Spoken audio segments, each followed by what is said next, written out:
So right now we're going to do Soul Eater, and a lot of people love Soul Eater. I have one of the mangas for Soul Eater in my closet. Let me back up a little bit. Yeah, I like that more.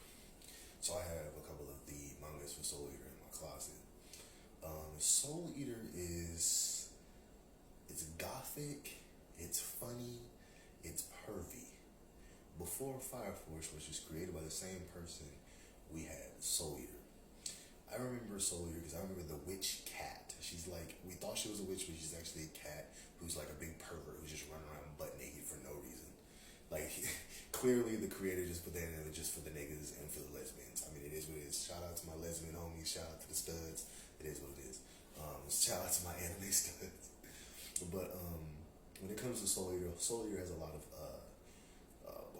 kind of not gothic swag to it. It's a gothic anime, just like D. Gray Man is a gothic anime, but it's more of a gothic comedy anime versus D. Gray Man, where D. Gray Man has comedy parts in it, but it's very overly serious. It's like, whoo.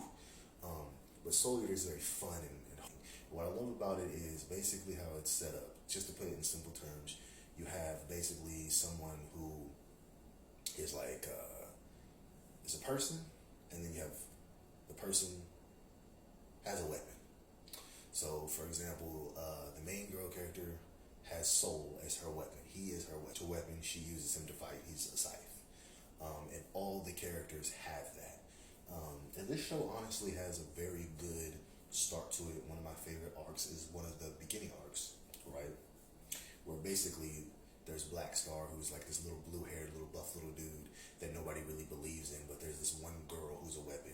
She really believes in him and stays by his side, so he stays by her side. It's really heartwarming. And him and her go to this village, and Black Star is a part of this village, right? Not the village that he goes to, but he's a part of another kind of clan, kind of similar to like the Uchihas, where everybody hates that clan, right? And he's like the last of that clan.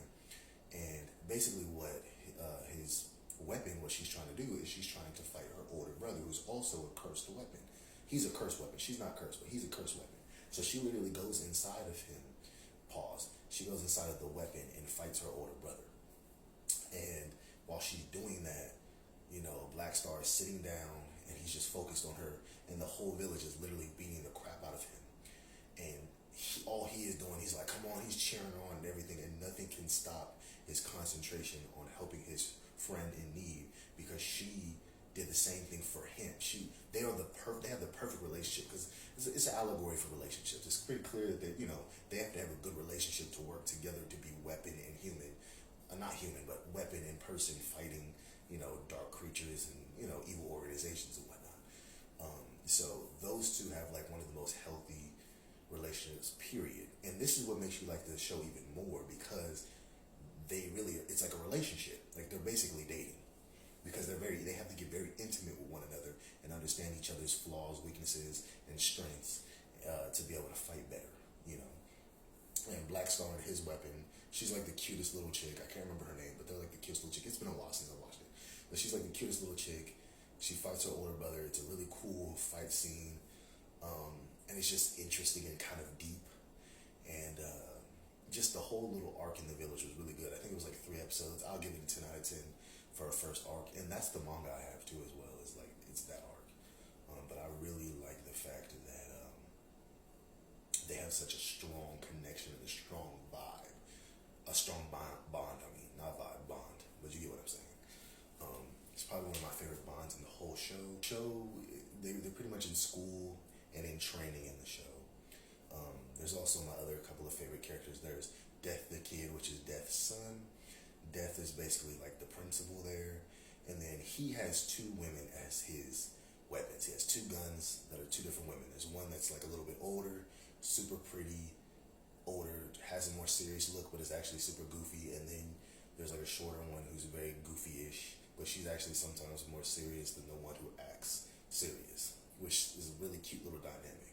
And then Death the Kid is very precise. He reminds me kind of Sheldon from The Big Bang Theory. He's kind of like him. He's like a cool Sheldon, basically. He has hella aura, but he has to do a lot to have his aura. He be aura farming throughout the whole show. But the show is really good. This is another good starter anime if you want to have an anime to watch with like your girl or whatever. You're like, hey girl, hey, watch this real quick. She might vibe with it. Only problem is the little naked witch. You know, sometimes women get, you know, they feel disrespected by like, you know, sexual things and shows and stuff.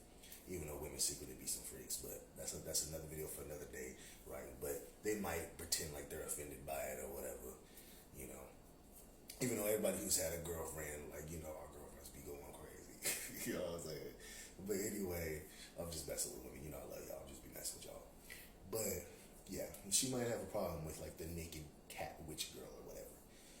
So that is one thing I would say, like, be careful with. But overall, it's a really good show. I would say to get the manga because the end of the show has a different ending than the manga does because the show was going on at the same time as the manga. And that happens with pretty much every show. It's happened with D. Gray Man. It's happened with Full Metal Alchemist on the bottom here. Where's it at? I can't see it from that far away. Shit, I can't even see it on there. Does this one not have Full Metal on there? Oh yeah, it does. Okay, it's in that like third row or whatever. But yeah, like Full Metal Alchemist, you know, it didn't really get to finish. That's why we have Full Metal Alchemist Brotherhood. We really need a Soul Eater Brotherhood. You feel me? But Soul Eater is a really good show. I highly recommend it to new anime watchers. I feel like you guys will like it. Next, we're probably gonna do Fairy Tail, probably, or D. Gray Man. I'm debating. We'll see. Like, comment, subscribe, follow your boy. You know, it is what it is.